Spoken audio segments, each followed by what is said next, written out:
Elite American colleges routinely reject applicants with the highest test scores and perfect grades, while offering admission to candidates with significantly lower academic metrics. Students taking these coveted spots over academic top performers are frequently athletes, legacy admissions, or student leaders. Public debate typically arrives at two explanations. Rejections are either blamed on affirmative action policies or credited to a search for well-rounded future leaders. The math immediately destroys the affirmative action theory. To find the answer, we have to look backward to see how the historical criteria for university admissions were completely rewritten over time. A college rejection letter feels like a deeply personal failure, but we cannot understand that individual outcome without examining the hidden historical design of the institution. In 1905, college admissions began a series of major transformations. For the first time, Harvard started admitting students on the basis of standardized testing. The immediate result was a demographic shock to the system. Within a few years, Harvard's incoming class became 15% Jewish, simply because those students were excelling on the new exams in disproportionate numbers. The administration panicked. Driven by the anti-Semitism of the era, leadership feared this demographic shift would drive away the Protestant elite and ruin the university's prestige. Rather than imposing explicit public quotas, the administration engineered a subtler solution. They changed the admission system to evaluate the whole person. The mechanical purpose of this new framework was to legally throttle the incoming demographic. By prioritizing highly subjective, unquantifiable traits, administrators could filter out candidates based on height, looks, or arbitrary definitions of leadership. This dynamic, where a seemingly personal hurdle is actually a massive institutional lever, is exactly what sociologist C. Wright Mills mapped out in 1959. Mills called this the sociological imagination. It is the cognitive leap required to link our isolated micro-level problems to macro-level historical structures. The natural rules of society are rarely natural. They are quietly engineered constructs designed by those in power to maintain the status quo. We tend to assume the reality in front of us is inevitable. But sociology points out that many aspects of our daily lives are social constructions, arbitrary agreements made by a group of people and maintained over time until they feel biologically predetermined. Think about how we interact with infants.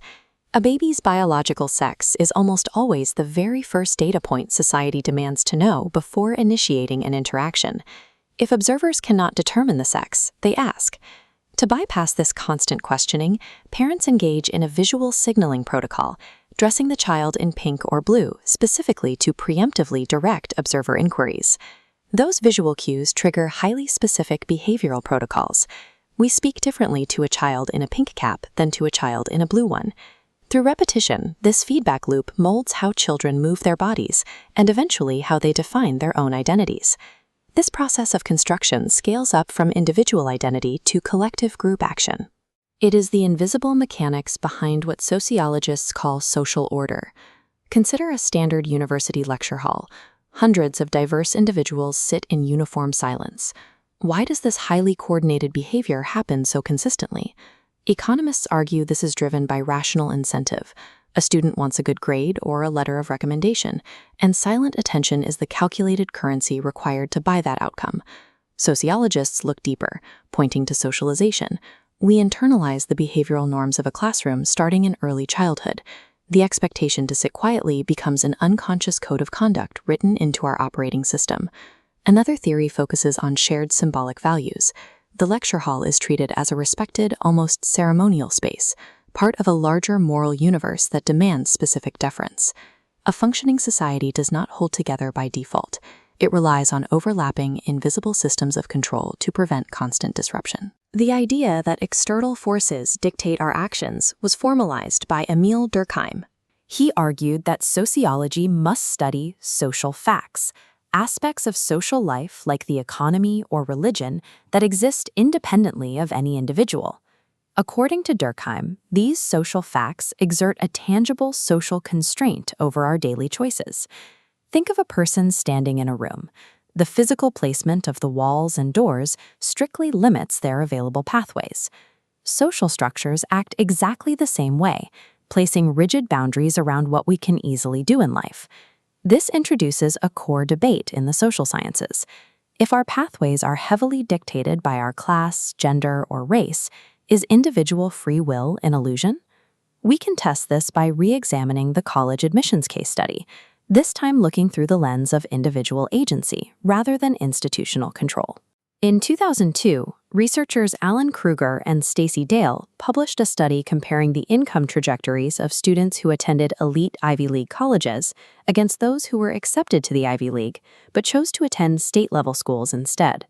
The data showed that the average future salaries of both groups were essentially identical. Highly motivated individuals achieved the same income trajectory regardless of the prestige of the institution they attended. The sociological imagination forces us to balance these two realities. Macro-level social structures set the rigorous physical boundaries of the maze, but individual agency determines how aggressively you run it. This is a chart showing the different ways sociologists interpret modern development. When we scale their analytical frameworks up to the global level, we have to ask how sociologists explain the systemic transformations that created the modern world. The foundational thinkers of the discipline developed three competing yet overlapping scientific models to explain this development. Looking at Durkheim's model, he argued that the primary engine of modernity is the division of labor. As industrialization rapidly expanded, jobs became incredibly specialized. Durkheim called the result organic solidarity. Society is forced to cooperate simply because we are now utterly dependent on thousands of strangers performing highly specialized tasks just to survive. Karl Marx formulated an opposing, materialist model. He argued the engine driving modern society is exclusively capitalism. Marx viewed society not as a cooperative organism, but as a battleground. He argued that history is driven by inevitable economic warfare between a ruling class that owns the capital and a working class that has no choice but to sell their wage labor.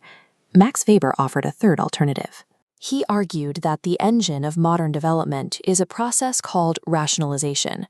Weber proposed that cultural and religious values actually sparked capitalist systems. This cultural shift resulted in rationalization, the organization of social and economic life around principles of efficiency, leading to the expansion of rigid bureaucracy into every facet of life. These models force us to ask what really drives humanity. Is our modern existence the result of structural specialization, or a product of economic warfare, or a cultural obsession with efficiency? A rigorous sociological imagination requires holding all three of these conflicting models in simultaneous focus to decode complex modern systems. While these classical frameworks were groundbreaking, they contained significant blind spots. The early founders frequently failed to map the profound structural constraints of race and gender. It took neglected pioneers like Harriet Martineau to point out this flaw. She proved that a sociological analysis is scientifically invalid if it ignores half the population, insisting that the discipline must examine issues like domestic life and race relations. W.E.B. Du Bois applied this rigorous focus specifically to the structural and economic underpinnings of race relations in America. Du Bois developed the concept of double consciousness. This was a way of mapping a direct psychological outcome forced upon individuals by a fractured social structure.